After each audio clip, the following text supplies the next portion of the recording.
Hello everybody, a very big welcome back to my channel. Today we're gonna talk about sex. Let's talk about sex, baby. Let's talk about you and me. Let's talk about all the good things and the bad things that may be. I haven't done one of these in a fair bit now, so mum, dad, if you're watching, go away please, because this is weird. I tweeted and Facebooked, hint hint nudge nudge, join me on those social medias if you don't have them already, to ask if you had any questions related to sex, relationships, sexual health, puberty, on that sort of wavelength. And some of you came back with some really good questions, so what I'm going to do is pick like two and then go into super depth, and then I'll go back through the other questions in a separate video, because otherwise this is just going to be way too long. In today's video I wanted to talk about this question in particular on body confidence and confidence in the bedroom. This is such, there are so many things to discuss on this topic, so I'm going to get straight into it. First of all, firstly, I don't know whether this person was referring to, you know, casual relationships or maybe long-term relationships. I know some people face problems with confidence more than others, so this is easy to say, but I feel as though if you are in a relationship with someone for long enough to feel some sort of like connection with them, your confidence is going to go up a bit more. I mean, the more you know someone, the more confident you're going to feel in bed with them, right? And if you're with someone who you trust and someone who you have this really good connection with, the level of your confidence is going to go a lot higher, and you're not going to worry as much, and you're not going to get paranoid and insecure about things as much because you're with somebody who thinks really highly of you. But that being said, you may not be. That's such a weird thing to say. I don't have casual sex. That's why it's weird for me to talk about. I think generally when you're in a relationship, you tend to discuss your flaws and your insecurities a bit. I don't know the type of person you are when it comes to chatting to your other half, but for me, I feel like that topic comes up every now and again, maybe when you're like in bed together or like just discussing life. It just comes up in conversation, and I think that is something which is also important when it comes to feeling confident in bed, because if you air it out and if you discuss these things that you make up in your head and build up to be this big scary thing that you think about when you're trying to, you know, think about other things, you kind of get carried away in your thoughts, and some of it you make up. So it's really nice to discuss it with someone and just hear what they have to say, because for all you know, the things that you hate, they may turn around and say, I love that. I actually look for that in partners. That's happened to me before. It's a nice feeling to know that the things that you're worked up about, they actually like, and then all of a sudden, that insecurity just disappears. And you feel like flaunting it in a way. You can do the same for them. They might, obviously you can't just sit there talking about all the things that you hate. It's nice to kind of hear theirs as well. I'm pretty sure they do have something. If they say they don't, they're lying. But it's nice to hear theirs, because that way you can, you know, reassure them, make them feel a bit better about it. Guys are just as insecure as girls are. I don't like the rep that comes with that, and it seems more normal for a girl to not be very confident, but just discuss with each other. I've always felt when I know that someone is particularly insecure about something, I can't speak for everyone else, but when I know that someone has told me they feel a certain way about their body, I like kind of thinking of ways that I can make them feel happy about those parts of their bodies. So I would like go out my way to kind of compliment them, like during intimate times, you know, touch them in the area they're uncomfortable with, just to kind of like make them feel a little bit better. Who knows, your partner may be the same, or you may be able to do the same to your partner, and that might encourage them to do the same, blah, blah, blah, blah, blah. Basically, communication is so important. Speaking of communication and how important it is, another tip is to get vocal in the bedroom. Dirty talk, basically, in other words, is great. It removes awkward silences because they're awful. Why would you want to listen to just, you know, nothing, or like the rustling of a condom wrapper? It lets you hear what your partner is enjoying, so maybe not necessarily dirty talk, but if they're like moaning and groaning and all that shenanigans, you kind of know what they like and maybe what they don't. Maybe if they just suddenly go quiet, you're like, okay, maybe I shouldn't do that. And in turn, it also shows your partner what you are enjoying, and that is all people care about, can I just say? Everyone's so worked up in their own little head about this and that. Oh, I look fat in this angle. Oh, my flab is like flabbing in his face.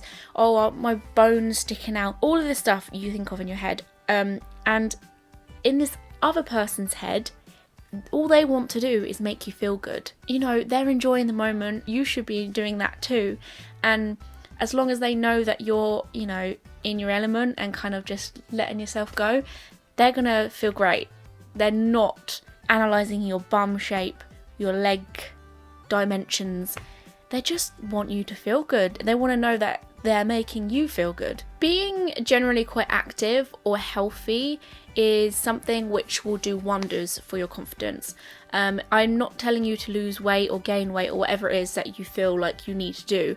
I'm not saying changes need to be made. I'm just saying that when I go out my way to eat healthier or just have like, you know, nicer, lighter meals or just get more active, go outside a bit more, whatever, I feel like I am a lot less self-conscious, and I feel myself just kind of being a bit more, I don't know, carefree. And I know for a fact if I've spent a week eating junk and sitting on my arse, the last thing I want to do is get naked in bed with someone. Just putting that out there, it might do wonders for you too. Clothing is also essential. Well, it's not essential, but it may be essential for you in two different ways. Not only could you purchase some lingerie or like a pretty underwear set. You know when you get a new set of underwear and you just like, you want to just walk around the house in it. You want to like open up the windows so the neighbours can see how like fabulous you look. I don't know if anyone else feels that way, but that might be worth considering. The great thing about lingerie is you can get specific lingerie that can cover certain areas. It can cover lumps and bumps and grumps. I don't know what grump is, but it can just flatter you in places you like. It can hide some places you don't. The great thing about lingerie is there are so many different ranges. You can have lacy, soft, delicate, light, like silk. But then you can have maybe like something a bit more out there, like push-up bras, leopard print, something bold and wacky and wild. That's the great thing about it. It suits all types of people. That will really help, especially if you physically cannot sleep with someone without, you know, thinking of that belly roll that's going blah, blah, blah. I'm joking, but it's true. Like, if that is genuinely a problem to you, lingerie is your best friend, especially lingerie that you can wear whilst doing the deed. Not only lingerie, but the clothing you wear before you do the deed is important, because, you know, let's say you come home from work and you're wearing like your work uniform or something like that. You're probably not gonna feel too sexy taking that off because you've just spent the entire day in it, or maybe it's not a very nice uniform and you're just like taking it off like, this is not attractive. I'm about to pull down my work skirt and then my tights and then my big fuzzy socks because it's cold out there, and then I got to take down my granny pants. If you are planning to have sex with somebody, maybe consider wearing something that feels sexier when you take it off, or just wearing something that makes you feel nice, like does good things for your body shape, or just makes you feel confident. You just like the colour, you like the pattern, the design, whatever, and it will make you feel, you know, more down to do the dirty. Because if you're wearing something that doesn't, you're not going to want to do it. So why are you going to feel confident? The next tip is something you hear quite a bit, and I remember thinking it was such a ridiculous thing. My opinion on it has changed. You always hear the question, lights on or lights off? And I used to think, why would anyone, you know, turn the light off? But I do believe that lighting is really important, because it doesn't matter what you look like. If you have bad lighting on you, you're going to look less appealing. That is something that is worth talking about, because you shouldn't feel ashamed to suggest, well, not even suggest, you could physically like put a lamp by your bedside which has a dimmer on it. It's not like you physically have to say to your partner, I would like you to invest in a dimmer light, please. Like, it put up some fairy lights. What do you think I got these for, guys? I'm just joking. Little things can help. Candle lights. Candle light is the most beautiful of all lights. Anyone, an elephant will look sexy in a candle light.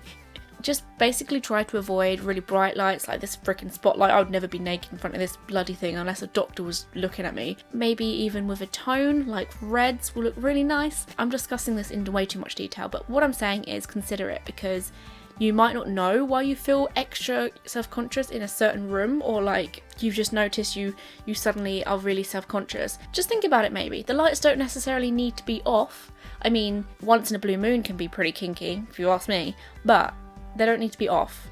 Like, let, you know, your partner see what he is actually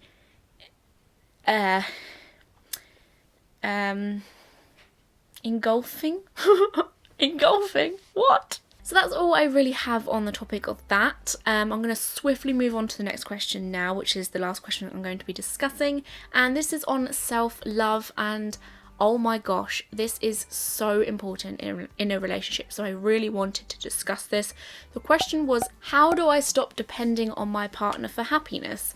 And this kind of goes hand in hand with, you know, self-love and learning to respect yourself before somebody else, because you were a somebody before you met your partner. You are your own person, and it is very, very, very easy to lose that and to just become one with your partner, which is all nice and all. We all know a couple that is never seen away from each other, but that can be really dangerous, because you need to respect yourselves as individuals before you wreck yourselves as a couple.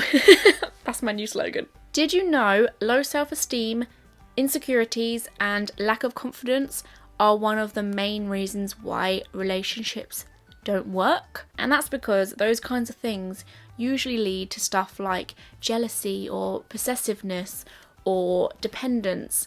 You don't want those. It is unhealthy to allow your relationship to absorb your identity and lose yourself as a couple. So if you're keeping to your own, you know, rituals, friends, activities, you're not gonna lose your part of your personality and part of who you are. And you can only really do that if you spend a healthy amount of time away from each other, even though you might want to be around them all the time. Even if you live together, I think it's important to have some of your like me time, even though they're your other half. They're technically a part of you, right? But it needs to be respected that this person needs their own little, you know, chat with their mates, hanging out, and you need your own recharging of batteries. Maybe you want to go out for a walk, fresh air without them. Who cares? Just because they're not beside you for 2 seconds, they ain't going anywhere. I've known a lot of people in the past to feel as though their partner is responsible for making them feel happy, and their happiness is completely in the hands of their partner. The space between you two, which I've been talking about, will literally be drained if you rely on them that much. And though your partner hopefully sees really highly of you and thinks great things of you, it's important to see those things in yourself as well. So if somebody doesn't feel very confident in themselves, it isn't, you know, very sure of themselves, yet their partner is, they think so highly of them, they have so much confidence in them that they will do well in life and they're going to do great things and they're a great person. This person who's lacking a lot of self-love is going to stop looking for it in themselves, and they're just going to confide in the other person to provide them with what they don't have. So it's important for you both to discuss with each other like what you like about each other. I know it's quite a soppy and cheesy thing to do, but couples naturally do it anyway. So if you hear your partner saying certain things about you and they just mention that, oh, you're like this and you're like that, and I love the way you do this and you do this so well, you're so talented in that, start listening to what they're saying and take on board the things they're saying and start seeing in yourself what they see in you. This is why this question sort of goes similar with the confidence in bed, because you've got to know that your partner sees you as a great person for a reason, and you don't need them to be the only one who can see that. For example, if I'm waffling on and you don't know what I'm going on about, I always saw myself as a worrier, and I saw that as such a negative thing because people my whole life have told me I'm a worrier. I think too much. I worry. Spend my whole life worrying, and I'm fully aware of that. But Adam made me realise that it means that I'm caring. It's like a caring trait. He says that I'm one of the most considerate people he knows. I've had people tell me that they look up to that I think about everyone and I think from all perspectives, and I overthink a little bit, yes, but that just means that I give a shit. And that is the kind of stuff that makes you see yourself differently and think, yeah, that is true. I give a shit and I'm proud of that, and I love myself for that. One very important factor is also not to forget your inner voice. It's very easy to do this, particularly if you are with someone who's quite dominant. So if you've got like quite a dominant partner, you begin to forget about your own like instincts, and you don't trust yourself as much. So if you've got big decisions to make, you know what you want to do. You were a person before you met this person. You have instincts and you can trust yourself to make the right decisions for yourself. And they shouldn't be forgotten about. That's very important. Basically, in short, the more self-love you have, the more free from doubt and endless worry that we have, so that we can trust our own instincts. When I was planning this video, I came across a really nice quote.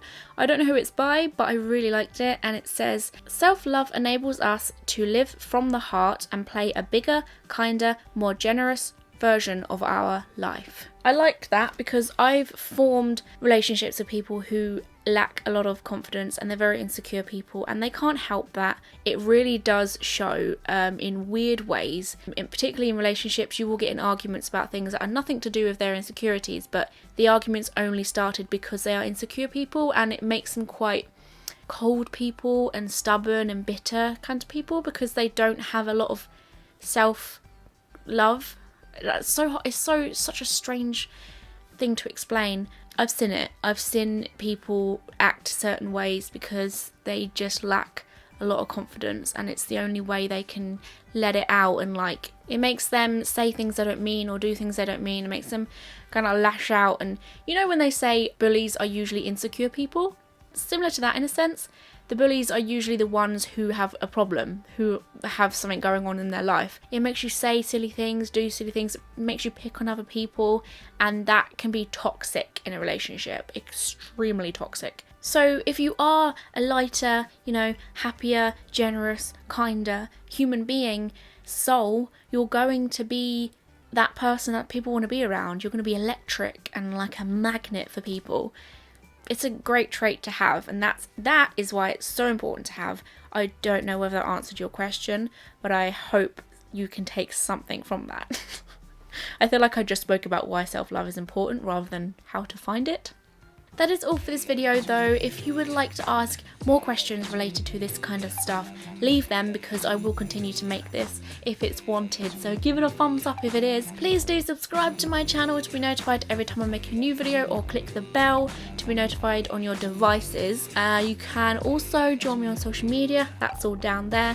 And I will see you guys on Monday. Stay positive, stay confident, stay sexy, and see you soon. Bye. Let's talk about sex, baby. Let's talk about me, you. Wait, what?